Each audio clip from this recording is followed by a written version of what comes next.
발람의 교훈을 지키지 말라. 오늘 말씀 제목입니다. 13차 자특세, 자녀와 함께하는 특별 새벽 예배를 진행하고 있는데, 올해 주신 감동은 회개하라입니다. 사랑하여 책망하니 돌이켜라. 책망의 내용은 크게 5개였습니다. 우리 7교회 중에 2교회는 책망이 없었으니까 책망이 5개. 결국 마귀가 우리 인생을 무너뜨릴 때 이 5가지를 통해 역사하는구나, 이걸 느끼게 되었습니다. 지난주에 예배소 교회를 향한 책망의 말씀을 함께 살폈어요. 4절에 너를 책망할 것이 있나니 너의 처음 사랑을 버렸다. 첫사랑을 버렸다. 살만하니까 잊어버렸다. 죽게 되었을 때는 살려주세요 소리치더니 살만하니까 예배가 힘들어지더라. 가난할 때는 한 번만 도와주세요 하더니 야, 부자 되니까 가난한 사람을 짓밟아 버리더라. 첫사랑을 잃어버렸다. 이 설교를 했습니다. 저도 그랬고 많은 분들이 잃어버린 첫사랑을 아쉬워했고 가정교회 고백을 하다가 눈물바다가 되기도 했다고 이렇게 서로 간증을 주셨습니다. 오늘 버가모 교회를 향해 주시는 책망은 참 조금은 충격적입니다. 왜? 버가모 교회가 상당한 교회였거든요. 13절 말씀, 내가 어디에 사는지를 내가 아노니 거기는 사탄의 권자가 있는 데라. 내가 내 이름을 굳게 잡아서 내 충성된 증인 안디바가 너희 가운데 곧 사탄이 사는 곳에서 죽임을 당할 때에도 나를 믿는 믿음을 저버리지 아니했다. 이미 공부한 대로 이 버가모 교회 지도자가 순교를 당했어요. 여러 기록을 찾아보니까 황제 숭배를 거부하다가 노소로 만든 황소 속에 소살되었다. 그런데 이 버가모 교회는 끝까지 믿음을 지켰다는 것입니다. 예수님이 말씀했어요. 내가 사는 동네는 사탄의 권자가 있다. 알고 보면 그냥 핍박이 아니라 그냥 어려움이 아니라 다 사탄의 권자에서 계획하고 실행하는 일들이었다는 것입니다. 영적 분별력을 잃어버리면 쓰러지는 거예요. 공격을 받는 거예요. 놀랍게 버가모 교회는 사탄의 권자의 계획대로 움직이지 않았습니다. 지도자를 공격하고 없애면 교회가 혼란에 빠져야 되는데, 비틀 대고 요동쳐야 되는데 믿음을 지켰다는 것입니다. 지난날 우리 교회의 모습이기도 합니다. 우리 교회는 많은 사람이 망한다, 무너진다 했습니다. 담임 목사가 없는 상태도 지속이 되었습니다. 그 상황에도 우리 교인들은 교회를 지키고 믿음을 지켰습니다. 그래서 오늘 이 기쁨을 누리고 있습니다. 코로나 때에도 우리는 교회를 지켰고 믿음을 지켰습니다. 끝까지 믿음을 지킵시다. 믿음을 지키면 부부관계도 지킬 수 있고, 믿음을 지키면 건강도 지킬 수 있고, 믿음을 지키면 자녀도 지킬 수 있습니다. 다른 것은 다 몰라도 믿음만큼은 잊어버리면 안 돼. 아파트는 팔았다가도 또 살 수 있어요. 권력도 내려왔다가 올라갈 수 있어요. 저쪽 시골로 좌천되었다가 정권 바뀌니까 장관이 된 분도 있어요. 그러나 믿음을 파산하면 모든 게 끝이에요. 믿음을 저버리지 말자. 불같은 시험 가운데서도 믿음을 지켜낸 용사들이 우리 교회 곳곳에 있습니다. 나중에 제가 그분들 소개해 드릴게요. 우리 새로 등록하신 분들, 그분들을 만나서 한 수를 배우셔야 돼. 앉아있으면 내가 왕년의 말이여 나가 말이여, 그런 이상한 소리 하는 분들 만나지 말고, 그 믿음의 역사를 지켜낸 용사들. 그런데 문제는 이 교회에 발람의 교훈을 지키는 연약함이 있었다는 거예요. 발람의 교훈이 뭐냐? 민수기 22장 23장의 배경을 두고 있습니다. 이스라엘 백성이 가나안 땅에 도달하여 모압 땅을 지나갈 때 모압과 충돌하는 장면이 나옵니다. 모압 왕 발락이 너무 두려움을 느꼈어요. 그래서 발람 선지자를 돈 주고 고용을 해서 이스라엘 자손에게 저주의 말을 좀 퍼부어 주라. 민수기 22장 9절 이하를 보실까요? 하나님이 발람에게 임하여 말씀하시되 너와 함께 있는 이 사람들이 누구냐? 발람이 하나님께 아뢰되 모압 왕 쉿볼의 아들 발락이 내게 보낸 자들입니다. 이르기를 보라 애굽에서 나온 민족이 지면에 덮였으니 이제 와서 나를 위하여 그들을 저주해라. 내가 혹 그들을 쳐서 몰아낼 수 있으리라. 하나님이 뭐라고 했어요? 발람을 막았지요. 가지 마라 하면 안 된다. 당연한 일이지요. 선지자가 어떻게 돈 받고 거짓 예언을 합니까? 나귀를 통해서까지 말씀을 합니다. 민수기 22장 34절 발람이 여호와의 사자에게 말하되 내가 범죄하였나이다. 당신이 나를 막으려고 길에서 쓴 줄을 내가 알지 못하였나이다. 당신이 이를 기뻐하지 아니하시면 나는 돌아가겠나이다. 나귀를 보내가지고 나귀가 그 길을 방해해요. 근데 나중에는 하나님이 가라고 합니다. 민수기 22장 35절에 여호와의 사자가 발람에게 이르되 그 사람들과 함께 가라. 내가 내게 이르는 말만 할지니라. 발람이 발락의 고관들과 함께 가니라. 여러분 민수기 22장 읽어보시면 알겠지만 이건 결코 허락이 아닙니다. 하나님의 책망입니다. 탐욕에 붙들린 발람에게 하나님이 책망을 하시는 거예요. 마치 이건 오늘날 저에게 와가지고 목사님 주일 성수해야 되는 거 알고 있습니다만은요 급한 일이 생겨가지고요 제 하나밖에 없는 동생 딸이 결혼을 해가지고요 결혼식 좀 가야 되겠는데 어쩌면 좋겠습니까? 제가 뭐라고 말하겠어요? 가면 자동차 2개 이상은 빵꾸 날 겁니다. 혹시 그 결혼식장에 벼락이 떨어질지 모릅니다. 제가 이러겠습니까? 가세요. 갔다 오세요. 알겠습니다. 그와 같습니다. 이 본문 내용 읽어보시면 알아.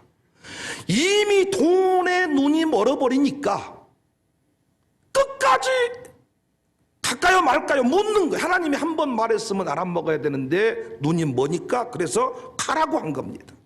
돈에 눈이 멀어버리니까 나귀 새끼가 본 하나님도 보지 못해. 민수기 22장 23절에 나귀가 여호와의 사자가 칼을 빼어 손에 들고 길에 선 것을 봤어요. 나귀가 여호와의 사자를 보았잖아요. 민수기 22장 25절에도 나귀가 여호와의 사자를 보고 안 갈라 그래. 나귀가 안 갈라 그래. 가다가 멈춰. 그러니까 이 발람이 내려서 때려 나귀를. 나귀가 나중에는 말을 해. 이것도 낯설게 느끼지를 못해. 평상시 했던 대로 나귀가 움직이지도 않는데 못 알아봐. 민수기 22장 28절 여호와께서 나귀 입을 여시니 발람에게 이르되 내가 당신에게 무엇을 하였기에 나를 이같이 3번 때립니까? 나귀가 말을 한다니까요. 왜 때려요? 왜 때렸어요 나를? 이씨. 민수기 22장 30절에 나귀가 발람에게 이르되 나는 당신이 오늘까지 당신의 일생 동안 탄 나귀가 아니냐? 내가 언제 당신에게 이같이 하는 버릇이 있었더냐? 못 알아먹습니다. 병원에서 뭔가 안 된다는 판정을 받았으면 알아먹어야 될 거 아닙니까?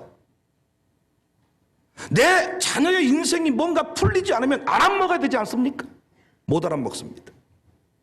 못 알아먹습니다. 저는 버가모 교회에 이런 책망이 있다는 것이 너무 놀랐어요. 그런데 저를 돌아보고 목회 현장을 돌아보니까 야 이게 사실이더라고요. 선지자가 왜 타락했다고요? 돈 때문에. 돈 때문에 흔들리는 거예요.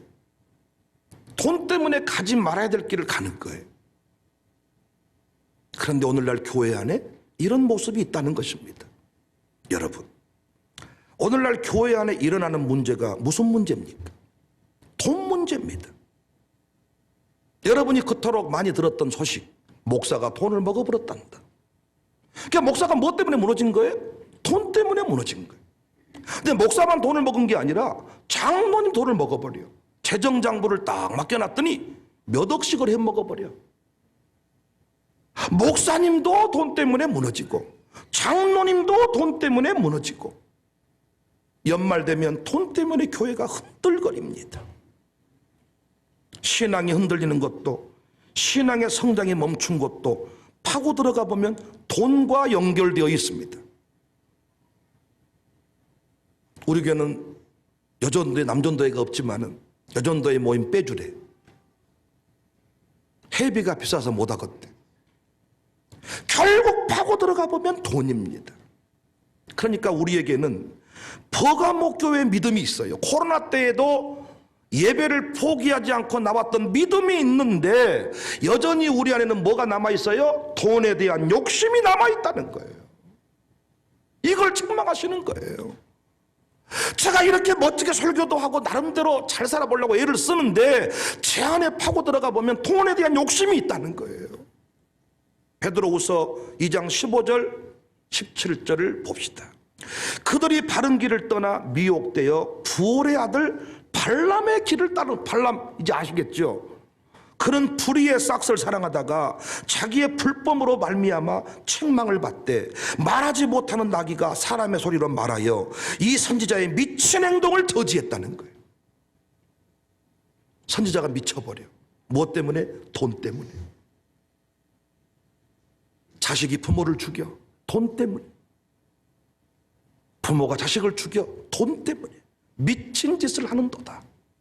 유다서 1장 11절에 보니까 화 있을진저 이 사람들이여 가인의 길에 행하였으며 싹스를 위하여 발람의 어그러진 길로 몰려갔다. 돈 때문에 몰려갔다. 어떤 의미에서 제가 목회해 보니까 신앙이 필요한 것도, 기도가 필요한 것도 결국 더 많은 돈을 가지기 위함이 아닌가. 너무 심한 말인가요? 아니에요. 심한 말 아니에요. 기도하는 내용이 하나님 내 아파트값이 올라야 됩니다. 하나님 비트코인이 올라야 됩니다. 뭔 코인이 올라야 됩니다. 하나님 주식이 떨어지면 안 됩니다. 어떤 사람은 드라마 주인공 죽지 않도록 기도한다 그러더라고. 아버지 주인공 죽으면 안 돼요. 지금은 뭐 프로그램들이 많아가지고 결말을 볼 수 있겠지만 옛날에는 드라마 결말을 모를 때 예배가 아니야. 오늘 밤에 그 드라마 하는데 주인공이 살았을까 죽었을까? 우리 하나님 살려주세요. 돈이 필요해서 기도하는 것입니다. 더 큰 집 살기 위해서 기도하는 것입니다. 그래서 신앙이 필요한 게 돈을 더 많이 가지기 위해서. 이걸 우리는 복이라고 배웠어. 돈 더 많이 가지기 위해서 신앙생활을 했는데 돈밭이라는 소리를 들으니까 당황하고 흥분하는 거예요. 돈이 필요해서 교회에 왔는데 돈밭이라고 하니까 흥분하는 거예요. 직분자들도 외가 아닙니다. 다른 건 다 용납이 되는데 돈 관련 항목만 나오면 침묵해버려요. 다른 건 다 하면 이거 다 좋아. 그런데 돈 관련 항목만 나오면 침묵해버려요. 아버지 주여. 다른 거는 나랑 눈 마주치면서 하베. 나머지는 돈 얘기 나오면 주여 아버지. 심지어 직분자가 됐음에도 불구하고 돈 된다 그러면 어디든지 가요. 돈 준다 그러면 무슨 일이든지 해요. 돈이라 그러면 다 하는 거예요. 우리 교회 와서 어떤 분이 신앙생활 하시면서 저한테 고백에 이 간증의 고백이 있었어요. 목사님, 청사교회 와다가 신앙생활을 하면서 깨닫는 게 많습니다. 돌아보니 나는 지난날에 돈에 미쳐 살았습니다. 지금도 우리 집안 식구들은 다 돈에 미쳐 있습니다. 대출을 받아와라. 더 큰 대박 아이템이 있다. 모든 사람들이 돈이 든다 그러면 혈안이 돼 있다는 거예요. 혈안이. 예배신앙과 아무런 상관이 없어. 직분 감당이 뭔지도 몰라. 예배 한 번을 위해 생명 걸었던 선조들의 신앙이 무색할 정도입니다. 결혼도 누구랑 하느냐? 돈 있는 사람이랑 하는 거예요. 직장도 돈 많으면 가는 거예요. 신의 축복이라 여기면서 돈 많이 주면 선택을 하는 것입니다. 자신은 예배에 참석도 하지 않으면서 전차를 타고 돈을 많이 버니까 우리 엄마 아빠가 기도해서 선조들이 피를 흘려서 난 이렇게 복받고 살아 이따위 소리 합니다. 그러나 주님은 분명히 오늘 또 말씀하셨습니다. 16절 17절 회개하라. 그리하지 아니하면 내가 내게 속히 가서 내 입의 검으로 그들과 싸울 것이다. 너 회개해라. 귀 있는 자는 성령이 교회들에게 하시는 말씀을 들을지어다. 하나님과 싸워서 이길 수 있는 사람이 있나요? 너 계속 돈 하면 내가 돈 다 빼앗아 버린다. 너 계속 돈 하면 너 돈으로 해결할 수 없는 인생의 문제를 너한테 줘버린다. 지금 그 얘기입니다. 내가 너와 싸울 것이다. 돈 욕심 내려놓아라. 우리는 이삭을 바친 아브라함에게 하나님이 번제할 순양을 예비해 주신 사건을 알고 있습니다. 블레셋 사람과 싸우지 않고 우물을 쫓지 않았던 이삭에게 가는 곳마다 우물이 터졌던 사건을 공부해서 알고 있습니다. 갈대 상자의 모세 앞에 나보다 더 탁월한 능력을 가진 바로의 공주를 세워두신 것 우리는 알고 있습니다. 내가 키웠으면 죽었을 것인데 하나님이 예비한 자에게 붙이니 그의 인생은 세계 최고의 지도자가 되었습니다. 오늘 본문에서도 감추었던 만나를 주신다. 회개해라. 돈 그만해라. 그러면 내가 너에게 감추었던 만나를 줄게. 날마다 기쁨을 줄게. 행복을 줄게. 그래서 바울은 필리포 4장 6절 7절 아무것도 염려하지 말고 다만 모든 일에 기도와 간구로 너희 구할 것을 감사함으로 하나님께 아뢰라. 그리하면 모든 지각에 뛰어난 하나님의 평강이 그리스도 예수 안에서 너희 마음과 생각을 지켜주실 것이다. 우리 예수님도 마태복음 6장 31절 이하에 그러므로 염려하 이르기를 무엇을 먹을까 무엇을 마실까 무엇을 입을까 하지 마라. 이방인들이 구하는 것이라 너희 하늘아버지께서 우리 도민이 연민이 뭘 입을까 뭘 마실까 염려 안 해요. 겨울 되면 지 엄마가 세탁소 가서 겨울옷 찾아놓고 없으면 사놓고 어떻게 줄어들었는지 늘어났는지를 알고 옷이 하나도 없네 옷 사놓고 나는 내일 뭘 입고 갈까 속옷은 뭘 입을까 팬티는 뭘 입을까 염려하는 걸 본 적이 없습니다. 하나님 아버지께서 다 책임져 주신다. 아들이 5명 있냐? 5명 학비 내가 줄 것이다. 그래서 항상 애들 성장시켜 놓고 난 뒤에 하는 말 어떻게 키워든지 몰라. 하나님이 다 되게 하셔. 5명은 5명대로 3명은 3명대로 2명은 2명대로 어떻게든 되게 한다니까요. 그것이 일용할 양식이요. 일용할 양식 있어야 할 줄을 내가 알고 있다. 그럼 너는 돈 하지 말고 먼저 그의 나라와 의를 구해라. 근데 언제부턴가 이런 말씀이 우리 귀에 들려오지 않습니다. 왜? 발람처럼 어두워졌기 때문입니다. 우리에게는 주님이 필요한 것이 아니고 돈이 필요합니다. 이런 말씀이 들어오지 않아요. 주님은 한 방에 단번에 주시지 않겠다. 그래서 여러분 도박을 하셔도 단언컨대 대박은 없을 겁니다. 하나님이 대박을 준다고 한 적이 없어. 우리는 필요할 때마다 아버지 도와주세요. 아버지 주세요. 이렇게 살라는 거야. 근데 우리는 그걸 싫어하고 쌓아두겠다는 거예요. 왜 그래요? 주님한테 구하는 게 귀찮다는 거예요. 하나님은 속지 않습니다. 돈 없다가 돈 생긴 사람이 주를 위해 헌신한 거 봤습니까? 없다가 있어진 사람이 가난한 사람 더 무시합니다. 아니라고요. 돈을 쓰는 사람은 가난한 사람이 쓰지 나는 부자가 돈 쓰는 거 못 봤습니다.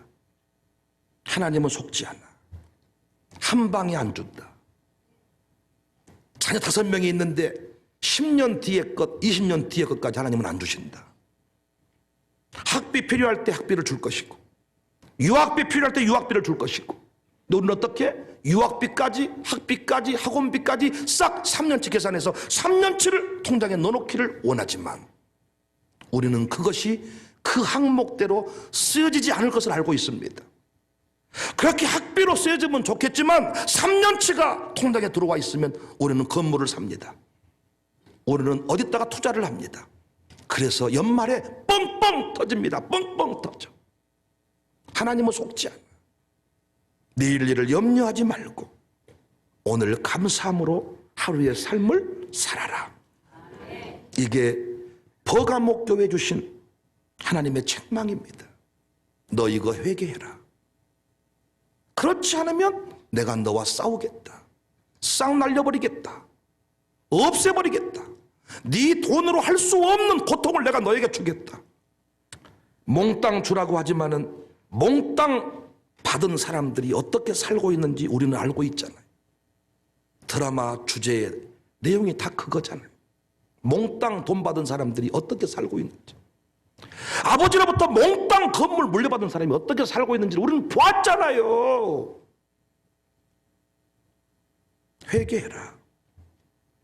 일용할 양식을 구하고 살아라. 제발 돈 욕심 부리지 말아라. 돈과 하나님을 바꾸지 말아라. 돈을 쌓아두려고 생각하지 마라. 우리 이런 말 하잖아요.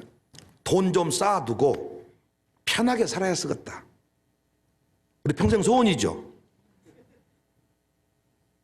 정직하게 대답 좀 해주고 그러세요.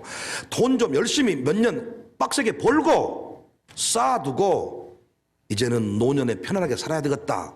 우리 보통 이 계산이잖아요. 근데 여러분 돈 쌓아두신 분들 삶이 편안하십니까? 있는 사람 얘기 들어보십시오. 돈 쌓아두고 편할 수가 없다. 우리 정말 돈을 쫓지 말고 주님을 쫓아야 되는데 한 해를 마무리하기 전에 회개하십시오. 그래서 여러분 돈 관계를 잘 하셔야 돼.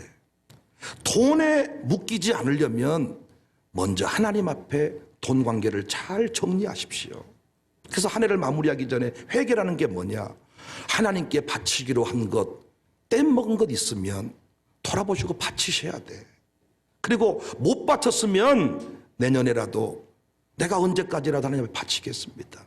하나님 앞에 약속을 하셔야 돼. 또 사람들한테 돈을 빌렸으면 갚아야 돼. 당신들이 자꾸 이걸 소홀히 하니까 자꾸 돈에 묶이는 거야. 돈을 빌렸으면 갚아야 되는데 떼먹고 먹튀 습관돼 버렸어. 회비도 밀리고 그러다가 밀리다가 도망가 버려. 나쁜 사람들입니다. 이 사람들 평생 돈에서 못 벗어나요. 있는 사람만 문제가 아닙니다. 이 사람도 돈에 욕심이 있는 거야. 처음부터 접근이 돈 빌리려고 온 거야. 하나님 앞에 결산하고 사람 앞에 결산하고 그리고 성령께서 누구를 도우라는 감동을 줬을 때 미루시면 안 돼. 그럼 여러분은 이미 돈의 노예야. 누구를 도와줘라 이런 마음이 왔을 때 즉각 베풀어야지. 그렇지 않는 사람은 이미 돈에 눌려 사는 사람. 내가 그 돈 싹 날려버리겠다. 하나님 앞에 결단한 것들. 선교하기로 했으면 하고 사람들한테 언제까지 주기로 했으면 주고 못 주면 서약서라도 쓰세요. 내가 6개월 동안 갚겠습니다. 죄송합니다. 뭐 과일 하나 더 사가지고 이렇게 해서 돈으로부터 자꾸 이 훈련을 해야지. 평생 돈 하다가 이 돈도 먹고 저 돈도 먹고 평생 껄떡대다가 죽는 겁니다. 회개해라. 발람의 교훈 시키지 마라. 돈 있어야 행복하다. 그 교훈 따르지 마라. 예수님 있어야 행복하다.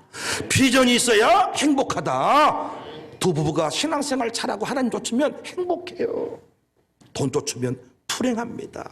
그래서 우리 교회가요 발람의 교훈 쫓는 교회가 아니라 예수님의 교훈을 지키고 발람의 논리를 깨버리는 복된 교회가 될 수 있기를 주님의 이름으로 축복합니다.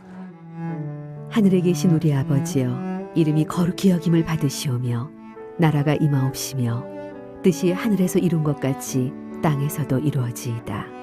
오늘날 우리에게 일용할 양식을 주옵시고 우리가 우리에게 죄 지은 자를 사하여 준 것 같이 우리 죄를 사하여 주옵시고 우리를 시험에 들게 하지 마옵시고 다만 악에서 구하옵소서.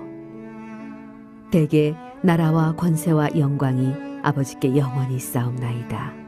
아멘.